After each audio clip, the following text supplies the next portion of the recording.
Hey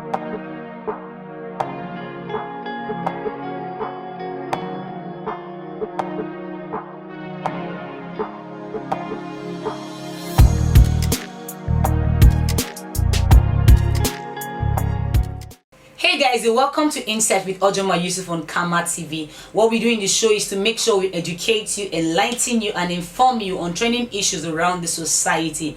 Oh well, today you know that the 16 days of activism is still on, and it's on this ground today. I'm bringing up someone from another perspective. Yeah, people living with HIV and AIDS. You know, the Human Rights Day is already approaching. Tomorrow is supposed to be World Human Rights Day, and I want to really give the rights to people living with HIV and AIDS. In the society, we tend to discriminate them, we tend to push them out of the way, and then we tend to look at them that, okay, they're not supposed to be associated and related to us. So it's on this ground today I'm bringing Mrs. Farah James, the SH, the governor on issues living with HIV and AIDS. So she's going to be here today and we'll dabble this issue together. So sit back and keep watching Inside Ojoma Yusuf on Kama TV. Thank you so much.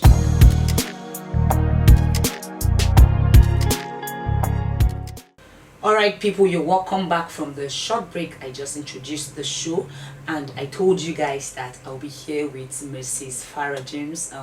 She has been the eyes of people living with HIV AIDS here in Adamawa, HIV and AIDS here in Adamawa, and I like her vibrancy and her push. Like, she's a strong activist. You know, we are still in the 16 days of activism, even if it's wrapping up already, but then on this part today I decided to bring her here. And you'll see her shortly. I said to bring her here today to educate us and enlighten us on issues affecting people living with HIV AIDS, and also we'll be celebrating Human Rights Day already tomorrow. So she will tell us the rights and privileges people living with HIV are supposed to enjoy. And also, so Ma, you're welcome to the show today. Thank you. You're welcome, Ma. How did you find yourself to the studio? Hope it was not stressful. It's not that stressful. Okay, I'm happy to have you here today on the show. Just here for the first time. I'm just hearing. Even the name is the first time I'm. Wow. So I think I'll. Yeah, you push it up for me. Yeah. I trust your judgment because you're very intelligent. I know you, but I know you very well in this town. Yeah, and people have been talking much about you. Anyway, they mention your name. People say, "Ah, we know that woman with her vibrancy and her strength. She's vibrant and she has the strength to push." I'm good. So you're doing well, Ma. Thank you very much. Okay, you're welcome to the show today. This is Insights. Okay. Yes, and on Insight, what we're doing on Insight is to educate people and then enlighten them on issues trending in the society, and that's why I brought you here today. Tomorrow is supposed to be the Human Rights Day. Yes, and as we are talking about the rights of every human being, I think we should all include everybody. Yeah, and that's why on your own side I'm bringing you up to talk on the people, talk on the issues affecting people living with HIV. Yes, and there are several challenges I know people living with HIV and AIDS go through. Yeah, so I'd like you to elaborate them, but then a little, before we go into that, we'll talk a little on domestic violence. Yes, the GBV. yes.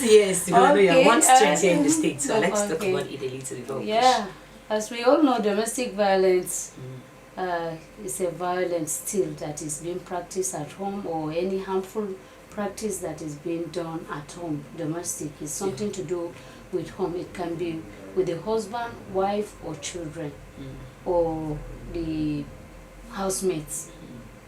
Anybody that is within a home that is being violated or being harmed in a bad way. Okay. It's a violence. I can give example. Let's say somebody with a housemate and you are not giving her what you are giving your children, or you are beating her. Slightest thing you will beat her. All these things is a domestic violence. Alright, ma'am. Yeah. That's a very good one there. And now hitting it now, narrow it down now to people living with HIV and AIDS. Yeah, I know there are so many kind of challenges people go through. So I don't know if you help me enumerate them or just tell us straight. In terms of people living with HIV and AIDS, yes, our challenges, I would say, is issue of stigma and discrimination. That's the shortest was the summary of everything. When you talk of stigma, Many are being stigmatized because of their status, and also the use of languages to describe people living with HIV and AIDS also discriminate or stigmatize people, and the community, the society in general, looked at HIV as a sinful thing. Sinful disease because of this issue of sex. So everybody now narrow their mindset to be like, okay, this person has gone to do something bad, and that is the repercussion for him or her, his or her sin. But one of the unfortunate thing that people don't look at, when I look at our children today, below 18 years, some of them are 20 and 22, 23, they were born with the virus. And they grew up with it. And they are innocent. They are innocent and they are living with it. But people, when they talk, they will say, at the age of 20, do you know, maybe she got it through sex and all this thing, but it's not. She was going to misbehave. That's the judgment, and the judgment, the way people are judging people living with HIV and AIDS is really challenging to us. Not everybody. If I always give example with myself, I know I got myself my own through sex, unprotected sex. I contracted the virus, but there are innocent people. There are some men and women that are innocent also. Maybe the man goes out. And innocently brought it to the house, or the woman. So they are still innocent, but the issue, this issue of sex that is there. Everybody narrow it. They say that is the reason.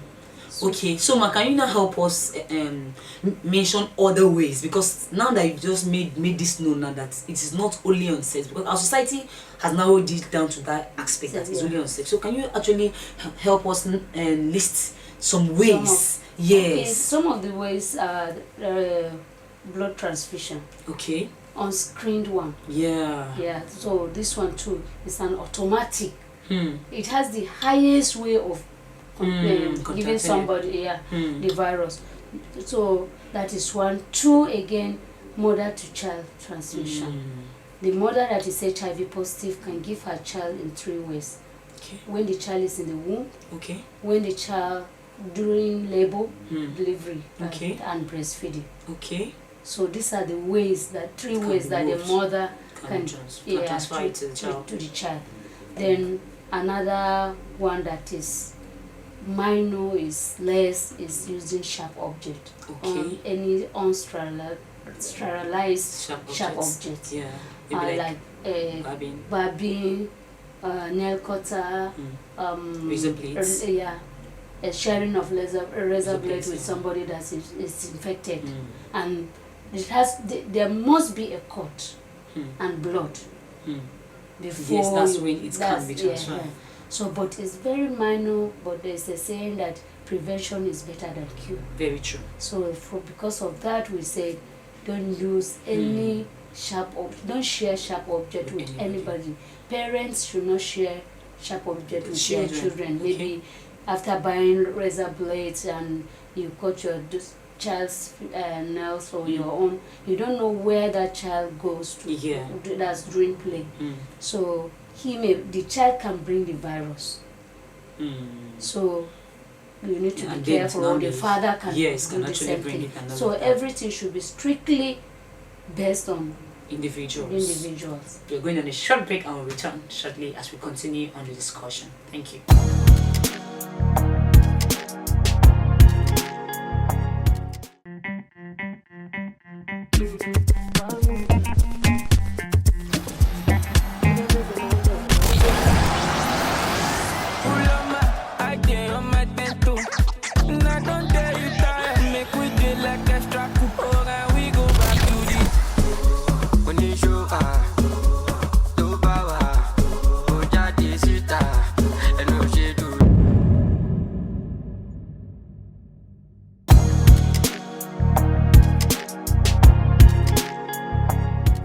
Alright guys, I hope you've been having an interesting moment on Insight with Ojoma Yusuf on Kama TV. I want you to talk about the challenges right now.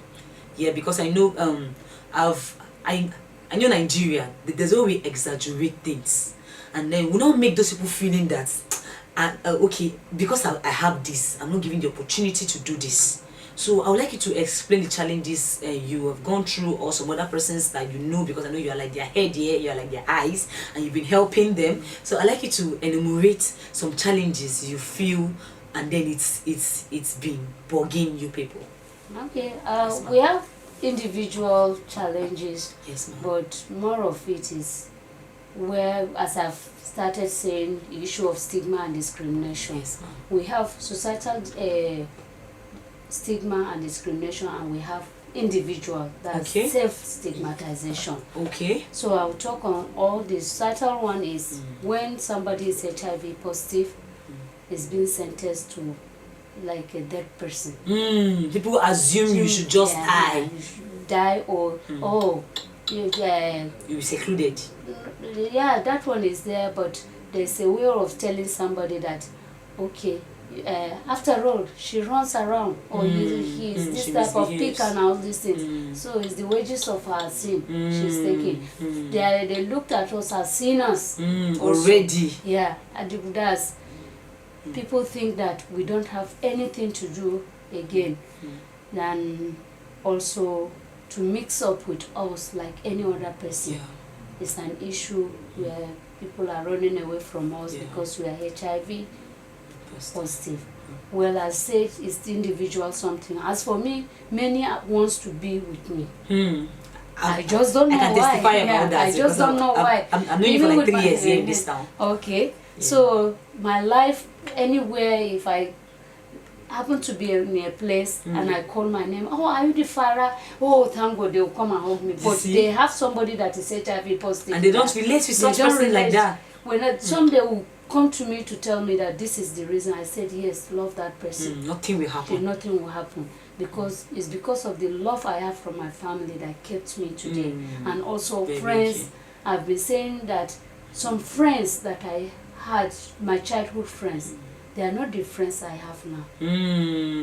Some of them ran away, but I got new ones that really genuinely now love you. The ones that ran away thinking that I was going to die or I'm going to infect them, they saw that after 20 years, 25 years, I'm still living, doing healthy, nothing happened to me. Wow.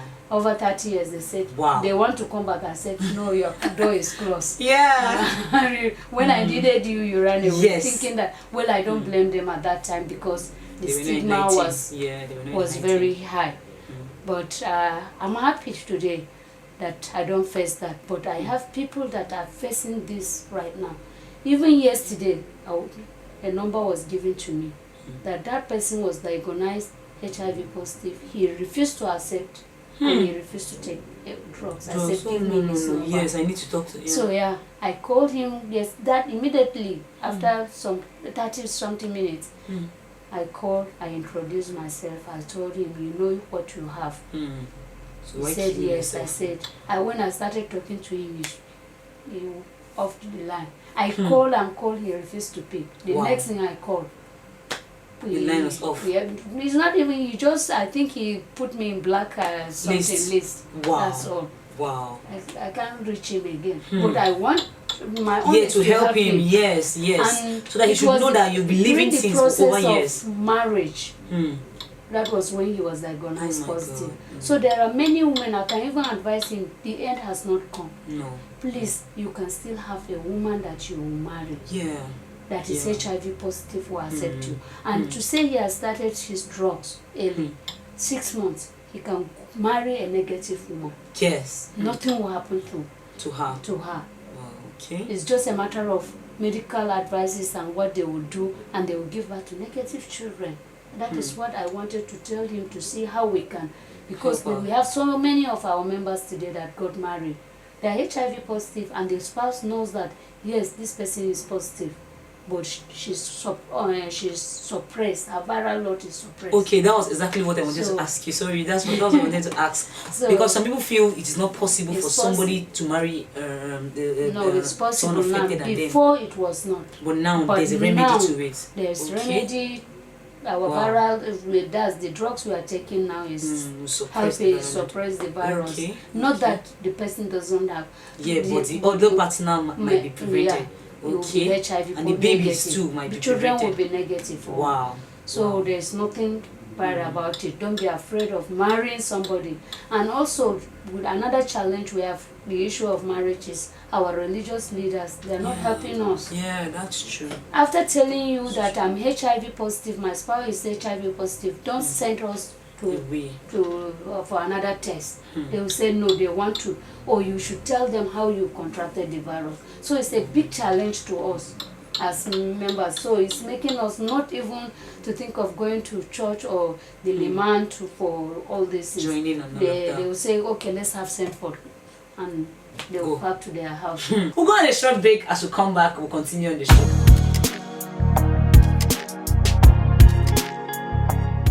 Alright people, you're welcome back to the show. Yeah, I would like you to tell us a little, okay, before we now go to the rights, because tomorrow we'll be hitting World Human Rights Day. Now, even people living with HIV and AIDS have their right as humans. So I would like you to double it together. Let's know the rights, so that at least people will know. Is it that there are some specific jobs people living with HIV should do, or they have the right to work like anywhere, like any other person? Do they have the rights and energy and enthusiasm to work like any other persons? So in terms of rights, people living with HIV and AIDS have rights like any other person. Right to life. Because we all have specific day. God knows the time we are to retire.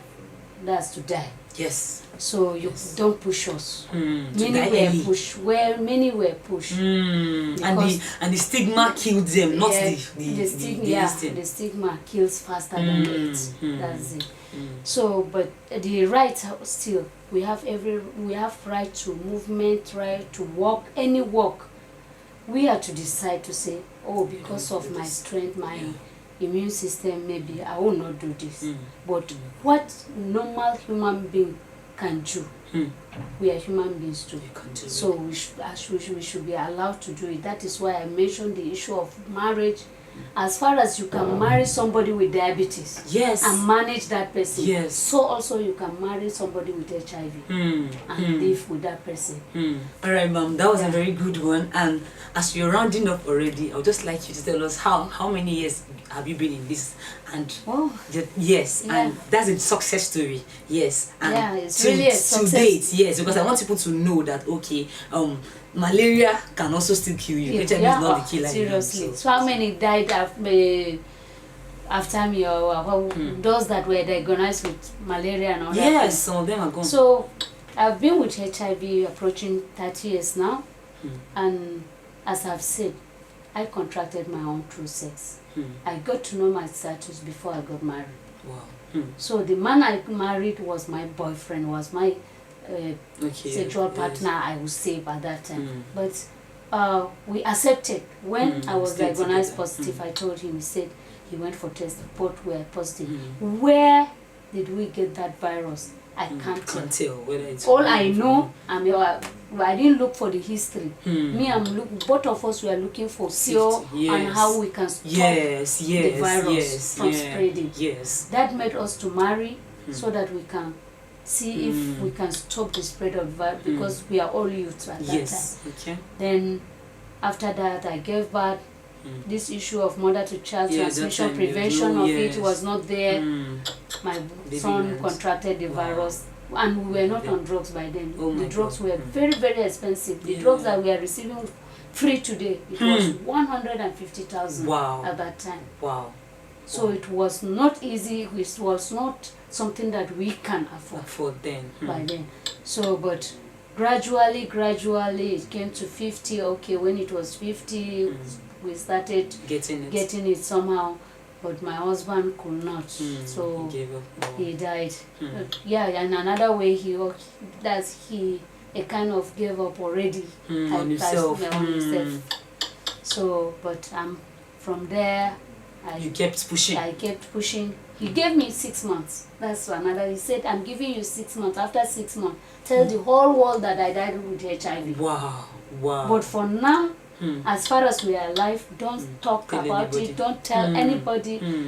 You told your family that let it stop there. Nobody again. And that was how I took 6 months. I called for Thanksgiving and And then you told disclosed. people. Wow. People cried. I told them all the stigma we faced Gone and all through. they were so sorry because Wow. they don't have the knowledge. True. From True, there, I true. saw love, care, And stay support. fighting. And stay That fighting is for you. pushing me. Though I've been famous meeting with people that will say, hey, somebody told my mother that she didn't even know that it was my mom. They were seated together. I passed in the hospital that, see Farah, is it the Farah with HIV? Hey, God forbid, unless so okay. Ya ta ce tana da HIV. Ai ba abin da zai hana in ce mata ta biya ni nono na. They didn't know that my mother was there. So my mother, she stood by you. She told, so when I came back, somebody said, Sister Farah, I stopped. We greeted. My mom said, then somebody again, okay, the person that called me, I said, this is my mom. Your mom, biological mom. Oh, the rest. She'll be surprised, yeah. They were all surprised there. They started saying, that she said, no problem, it's normal. It's normal. I'm not angry, just feel free. Then I left her, she said she gave them more awareness on that. She told them. Yeah. So with that, my people don't. People don't come to our house because there's HIV in that house. It's not an issue. Yeah. But I'm telling you, we have the issue when HIV came, where it was a hell. Yeah. But I thank God, it's just even doctors stigmatized us at that time.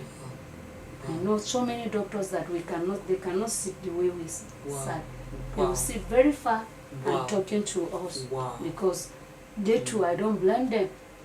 If they are not trained, like it's just like the COVID. Yeah, but now that just like the COVID, now people but now that the training has come, the unveiling has come. There's no problem with we eat, we take anything any other person is taking. We are fine with what we. Yeah. Even if I tell you that I've taken COVID-19 vaccine, you won't believe it. I'm somebody that is negative, afraid of. Yes, definitely. But I've taken it, and I advise I'm telling my members, please go and take the vaccine. It's good for us. It will boost our immune system, and with the help of the drugs, also we will live long. So, so if you're not taking, please go and take. Okay. Wow. People, this is a success story and a lasting one that I know.